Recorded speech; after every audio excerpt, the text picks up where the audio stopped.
தமிழக வெற்றி கழகத்தினுடைய பிரச்சார பொதுக்கூட்டம் ஈரோடு மாவட்டத்தில் விஜயமங்கலம் என்ற பகுதியில் நாளை நடக்க இருக்கிறது. 11 மணியிலிருந்து 1 மணி வரை இதற்கான அனுமதி, காவல்துறையினுடைய அனுமதி கொடுக்கப்பட்டிருக்கிறது. அக்கட்சியினுடைய தலைவர் விஜய் இந்த நிகழ்ச்சியில், இந்த பிரச்சார பொதுக்கூட்டத்தில் இங்கிருந்து அந்த குறிப்பிட்ட அனுமதி அளிக்கப்பட்டிருக்கக்கூடிய அந்த நேரத்தில் பேசவிருக்கிறார். இந்த இடத்தில் நாம் நின்று கொண்டிருக்கக்கூடிய இந்த இடத்தில் தான் அவருடைய அந்த பிரச்சார பேருந்து கொண்டு நிறுத்தப்பட இருக்கிறது. இன்று இரவுக்குள் அந்த பேருந்து இந்த இடத்திற்கு வரும். இந்த இடத்தை பார்க்கலாம். இந்த இடம் ஒரு 16 ஏக்கருக்கு மேலே பரப்பளவு கொண்ட இடம் என்று சொல்கிறார்கள். இந்த இடம் இந்து சமய அறநிலைத்துறைக்கு சொந்தமான இடம். இதற்கான வாடகை செலுத்தி இந்த இடத்தை வாடகைக்கு எடுத்திருக்கிறார்கள். நாளைய தினம் இந்த பிரச்சார கூட்டம் நடத்துவதற்கு இங்க முதல்ல ஏற்பாடுகளை பார்க்கலாம். அதாவது தாவேகாவுடைய மாநாடு, பிரச்சாரம் ரெண்டுமே இதற்கு முன்பு பார்த்திருக்கிறோம். அதுல மாநாடு விக்கிரவாண்டி, மதுரையில் நடந்தது. அதற்கு எந்த மாதிரியான ஒரு ஏற்பாடு செய்யப்பட்டிருந்தது, பாதுகாப்பு ஏற்பாடு செய்யப்பட்டிருந்ததோ அது போன்ற ஒரு ஏற்பாடுகளை செய்திருக்கிறார்கள். இது இந்த இடத்தை பார்க்கலாம்.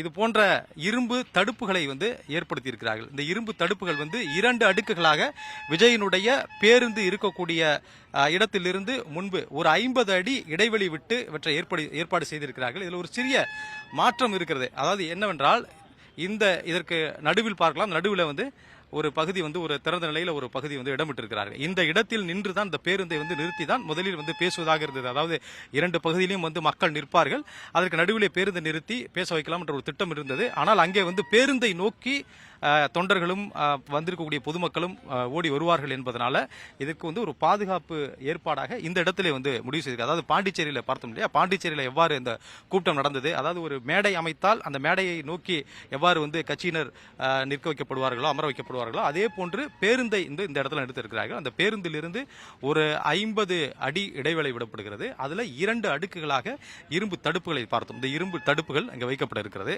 அதற்கு பிறகு இந்த இடத்துல, அதாவது இந்த பேருந்து நிற்கக்கூடிய இடம் மற்றும் அந்த விஐபிகளுடைய பாக்ஸ் என்று சொல்கிறார்கள், இதில் பட்டி பட்டியாக மக்கள் நிற்கக்கூடிய வகையில் ஏற்பாடு செய்திருக்கிறார்கள். அந்த விஐபி பாக்ஸ் இருக்கக்கூடிய இந்த பகுதியில் இது போன்று இந்த பச்சை விரிப்புகள், பச்சை கம்பள விரிப்புகள் முழுவதுமாக அமைக்கப்பட இருக்கிறது. இந்த முழுவதும் பார்க்கலாம். இந்த பகுதி முழுவதுமாக இந்த பச்சை கம்பள விரிப்புகள் அமைக்கப்பட இருக்கிறது. பொதுமக்கள் நிற்கக்கூடிய இடத்துல இது இல்லை. ஏனென்றால் இதற்கு முன்பு நடந்த நிகழ்வுகள் எல்லாம் பார்த்தோம். இந்த வெயிலின் தாக்கத்தால் இந்த பச்சை விரிப்புகளை கொண்டு அவர்கள் மேலே போத்திக் கொள்வார்கள். ஆனால் இந்த முறை அவ்வாறு அது செய்யவில்லை. ஒரு 2 மணி நேர 11 மணியிலிருந்து 1 மணி வரை என்பது 2 மணி நேர கூட்டம் என்பதனால அதற்கான ஏற்பாடுகள் செய்யவில்லை என்று கூறுகிறார்கள். நம்ம இப்பொழுது இந்த பொதுமக்கள் இருக்கக்கூடிய இடத்துல என்ன பாதுகாப்பு என்பதை நம்ம பார்க்கலாம். இது போன்ற தடுப்புகள் தாங்க, இது போன்ற தடுப்புகள் முழுவதுமாக அமைக்கப்பட்டிருக்கிறது. இது பாருங்க, இந்த இடத்துல இது போன்ற அந்த ஓரத்திற்கு வராமல் இருப்பதற்கான இது போன்ற ஒரு முக்கோண தடுப்பை போன்று ஏற்படுத்துகிறார்கள். இங்க இந்த இடத்துல பார்த்தோம் என்றால் காவல்துறையினர் இருப்பார்கள். இதை தாண்டி உள்ளே வராமல் இருப்பதற்கான ஒரு ஏற்பாடு. இதில் நடுவில் ஒரு இடத்தை காலி இடத்தை விட்டிருக்கிறார்கள். இது முழுவதுமாக காவல்துறையினரும் தாவேகாவினுடைய தொண்டரணியினர தன்னார்வலர்களும் இருப்பார்கள். தண்ணீர் தொட்டிகள் எல்லாமே இங்கே தான் இருக்கிறது. அந்த சின்டெக்ஸ் டேங்க் போன்ற இந்த தண்ணீர் தொட்டிகளை ஒரு 20 டேங்குகள் இதை சுற்றி வைக்க இருக்கிறார்கள் குடிநீர். அது இல்லாமல் ஒவ்வொரு பெட்டியிலும் குடிநீர் பாட்டில்கள் போதுமான அளவிற்கு நிரப்பப்பட இருக்கிறது. இது போன்ற ஒரு பெட்டி இருக்கிறதா, இந்த பெட்டியில் இதனுடைய அகலம் ஒரு 30 அடிக்கும், இங்கிருந்து அதனுடைய நீளம் பார்த்தோம் என்றால் ஒரு 100லிருந்து 110 அடி வரை இதனுடைய நீளம். ஒவ்வொரு பெட்டியும் இது போன்று இருக்கிறார். மொத்தமாக 60 பெட்டிகள். இந்த ஒவ்வொரு பெட்டிக்கும் 80% தான் அதில் நிரப்ப வேண்டும் என்று காவல்துறை நிபந்தனை விதித்திருக்கிறது. அதன் அடிப்படையிலே நிரப்பப்படுவார்கள் என்றும் தெரிவிக்கப்பட்டிருக்கிறது. அது 80% என்றால் இதில் ஒரு 500 பேர் நிற்கலாம் என்றால் 400 பேர் தான் நிற்க வைக்கப்படுவார்கள். போதுமான அந்த நெருக்கடி ஏற்படக்கூடாது என்பதற்காக இந்த ஏற்பாடு. ஒவ்வொரு பெட்டிக்குமே அதற்கான இடவசதியை நம்ம செய்திருக்கலாம். 2 பெட்டிகள் இங்கே இருக்கிறது. இந்த 2 பெட்டிகளுக்கும் உள்ளே செல்வதற்கென்று வழியை பாருங்கள். அந்த இடத்துல வழி இருக்கிறது. இதற்கு இடையில இது வழி. இந்த இடத்துல 2 இடத்திற்குமே சற்று ஒரு இடைவெளி விட்டிருக்கிறார்கள். இந்த 2 பெட்டிகளுக்கும் இடையிலே இது ஒரு இடைவெளி இருக்கிறது. இதன் வழியாக மக்கள் அந்த பகுதியிலிருந்து வரவழைத்து இந்த பகுதியில் இருக்கக்கூடிய ஒரு 4 பெட்டிக்கும் சிறு சிறு வழி இருக்கு, அப்படியே அனுப்பிவிடுவார்கள். அதே போன்று அடுத்ததாக இந்த பக்கம் ஒரு 2 பெட்டி இருக்கிறது. அந்த 2 பெட்டிக்கும் அது பொதுவான வழி. இப்படி ஒவ்வொரு பெட்டிற்கும் இடையிலையும் வழியை பார்க்கலாம். இதிலிருந்து ஒரு 10 அடி அளவிற்கு வழி விட்டிருக்கிறார்கள். ஒவ்வொரு பெட்டியுமே அதே அளவு தான், ஒரு 110 அடி நீளம் இருக்கிறது, 30 அடி அகலம் இருக்கிறது. அது போன்ற கழிவறைகள் எப்படி செய்திருக்கிறார்கள் பார்க்கலாம். இந்த இரண்டு பக்கத்திலுமே வந்து கழிவறைகள் வந்து வைக்கப்படுகிறது. அதற்கான தண்ணீர் கொண்டு வருவதற்கான அந்த ஏற்பாடுகள், அந்த டேங்குகள் எல்லாம் தற்பொழுது வந்து இறக்கப்பட இருக்கிறது. அது மட்டும் இல்லாமல் மின் விளக்குகள், இந்த மின் விளக்குகளை கடந்து பகல் நேரத்தில் தான் நடக்கப் போகிறது என்றாலும் இரவு பணிகளை மேற்கொள்கிறார்கள். அதற்கான அந்த மின் விளக்குகள் அமைக்கப்பட்டிருக்கிறது. நிறைய இந்த கம்பங்களை பாருங்கள். இந்த கம்பங்கள் எல்லாமே வந்து சிசிடிவி கேமரா வந்து அமைக்கப்பட்டிருக்கிறது.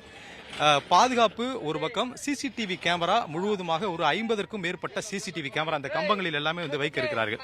இந்த கம்பங்களில் சிசிடிவி பொருத்தி இந்த சிசிடிவி முழுவதுமாக ஒரு இணைப்பை ஏற்படுத்தி ஒரு கட்டுப்பாட்டு மையம், அந்த கட்டுப்பாட்டு மையத்தை பார்க்கலாம். இந்த கட்டுப்பாட்டு மையம் காவல்துறையினுடைய கட்டுப்பாட்டு மையம் அங்கிருந்து தான் இயங்க போகிறது. அதை வந்து தாவேக கட்சியை சேர்ந்தவர்களுமே அங்கே இருப்பார்கள். அதை கண்காணிப்பதற்கு காவல்துறையினரும் அங்கே இருப்பார்கள். காவல்துறையிடம் வந்து ஒப்படைப்பார்கள். அதை அந்த கட்டுப்பாட்டு அறையிலிருந்து முழுவதுமாக கண்காணிக்கப்படுகிறது. ஏதும் சிறு அசம்பாவிதங்கள் இருக்கக்கூடிய பட்சத்தில், அதாவது ஒரு நெரிசல் ஏற்படுகிறது அல்லது அங்கே ஏதும் அசம்பாவித சூழல் நடக்கிறது என்றால் உடனடியாக காவல்துறையினர் அந்த பகுதிக்கு விரைவதற்கு அந்த கட்டுப்பாட்டு அறையிலிருந்து உத்தரவுகள் பிறப்பிக்கப்படும். அது போன்ற ஏற்பாடுகளை செய்திருக்கிறார்கள். அது மட்டுமல்ல, அங்கிருந்து வந்து ட்ரோனும் இயக்கப்படுது. ட்ரோன் இயக்கி அவற்றை வந்து அந்த கண்ட்ரோல் ரூமில் இருந்து பார்க்க இருக்கிறார்கள். இதை சுற்றி இந்த பிரச்சார கூட்டம் நடைபெறக்கூடிய இந்த இடத்தை சுற்றி ட்ரோன் மூலமாகவும் வந்து ஏற்பாடு செய்திருக்கிறார்கள்.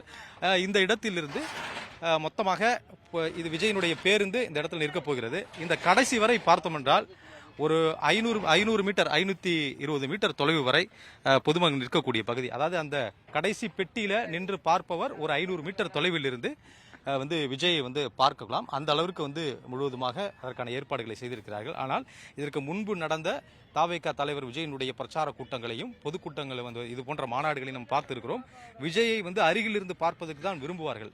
அதற்காக தான் கூட்டம் வந்து நெருங்கி வரும். எனவே அது போன்று நடக்காமல் இருப்பதற்காக தான் இந்த முறை காவல்துறை வந்து அதிகமாக பாதுகாப்பு செய்ய இருக்கிறோம் என்று தெரிவித்திருக்கிறார்கள். தற்பொழுது வரை இந்த கூட்டம் என்பது எவ்வளவு பேர் வருவார்கள் என்று காவல்துறை தரப்பிற்கு தாவேகா தரப்பினர் வந்து ஒரு பிரமாண பத்திரமாக கொடுத்திருக்கிறார்கள். அதில் 35,000 பேர் என்று கொடுத்திருக்கிறார்கள். அந்த கட்சியினுடைய நிர்வாக குழு தலைமை ஒருங்கிணைப்பாளர் செங்கோட்டையன் கூறிய தகவலின்படி 10,000 பேர் வந்து அவர் கட்சியினுடைய நிர்வாகிகள், 25,000 பேர் பொதுமக்கள் வருவார்கள் என்று தெரிவித்திருக்கிறார். எனவே 35,000 பேர் கொடுத்திருக்கிறார்கள். அதற்காக 60 பெட்டிகள் ஏற்பாடு செய்யப்பட்டிருக்கிறது. பெண்களுக்கென்று தனியாக பெட்டிகள், பெண்களுக்கு அவர்கள் வந்து தனி வரிசையை ஏற்படுத்தி அவர்களை பாதுகாப்பாக நிறுத்திவிட வேண்டும். முன்கூட்டியே நிறுத்திவிட வேண்டும். விஐபி பெட்டிகளுக்கு பக்கத்திலே பெண்கள் நிறுத்திவிட வேண்டும். குழந்தைகள், கர்ப்பிணிகள், முதியவர்கள் வந்து கட்டாயமாக வந்து அனுமதி இல்லை. அதற்காக வந்து அந்த பிரதான நுழைவாயிலேயே அதற்கான கண்காணிப்பில் இருப்பார்கள். எந்த நுழைவாயிலும் இது போன்ற குழந்தைகளையோ கர்ப்பிணிகளையோ முதியவர்களையோ அனுமதிக்க கூடாது என்பது கட்டாயமாக தெரிவிக்கப்பட்டிருக்கிறது. இதெல்லாம் முக்கியமான நிபந்தனைகள். இந்த நிபந்தனைகள் எல்லாம் பின்பற்றவில்லை என்றால் காவல்துறை உடனடியாக அந்த நிகழ்ச்சி ஏற்பாட்டாளருக்கு அவ்வப்போது ஒரு தொடர்பு கொண்டு அதை உடனடியாக பின்பற்றுமாறு தெரிவிப்பார். அது ஏற்கனவே நிபந்தனைகளை கொடுத்திருக்கிறார்கள். நிபந்தனைகளை மீறினால் சட்ட நடவடிக்கை எடுக்கப்படும் என்று அதை வந்து கட்டாயமாக தெரிவித்திருக்கிறார்கள். கிட்டத்தட்ட இந்த இறுதிக்கட்ட பணிகள் நடந்து வருகிறது. இந்த பெட்டிகள் எல்லாம் அமைக்கக்கூடிய பணிகள் இறுதிக்கட்டத்தை எட்டி இருக்கிறது. முக்கியமாக இதில் வந்து பார்த்தோம் என்றால் கூட்டம் அதிகமாக இருக்கிறது. விஜய் வந்து பேசுவது அங்கிருந்து தெரியவில்லை என்று கூறிவிடுவார்கள் என்பதனால தான் திரை ஏற்பாடு பாருங்கள். எல்இடி திரை இருக்கிறது. இந்த எல்இடி திரைகள் வந்து ஒவ்வொரு பெட்டிற்கு நடுவிலுமே வந்து வைக்கிறார்கள். அனைத்து இடங்களிலுமே எல்இடி, இந்த வரிசையில் மட்டும் பார்த்தோம் என்றால் ஒரு 4 எல்இடி திரைகளை வைக்கிறார்கள். அதே போன்று இந்த பகுதியிலும் வந்து ஒரு 4 எல்இடி திரைகள், அதிகபட்சமாக ஒரு 10 எல்இடி திரைகள் வரை இந்த அரங்கிற்குள்ள, இந்த கூட்டம் நடக்கக்கூடிய இந்த அரங்கிற்குள்ள வைப்பதற்கான வாய்ப்புகள் இருக்கிறது. அதே போன்று பார்க்கிங் ஏற்பாடுகள் வந்து செய்திருக்கிறார்கள்.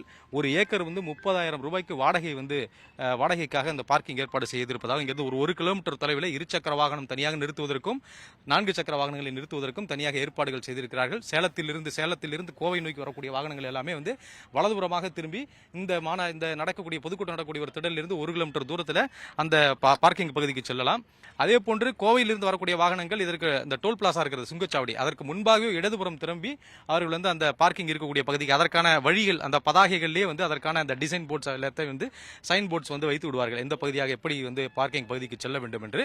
எனவே அனைத்து ஏற்பாடுகளும் செய்திருக்கக்கூடிய நிலையில் நாளை காலை 11 மணிக்கு வந்து தொடங்க இருக்கக்கூடிய இந்த பிரச்சார கூட்டத்தில் கலந்து கொள்வதற்காக சென்னையிலிருந்து விமானம் மூலமாக 9 மணியிலிருந்து 10 மணிக்குள் கோவை விமான நிலையத்திற்கு விஜய் வந்து விடுவார் என்றும் அங்கிருந்து சாலை மார்க்கமாக 1 மணி நேரத்தில் பயணமாக இங்கு வந்தடைவார் என்றும் தெரிவிக்கப்பட்டுள்ளது.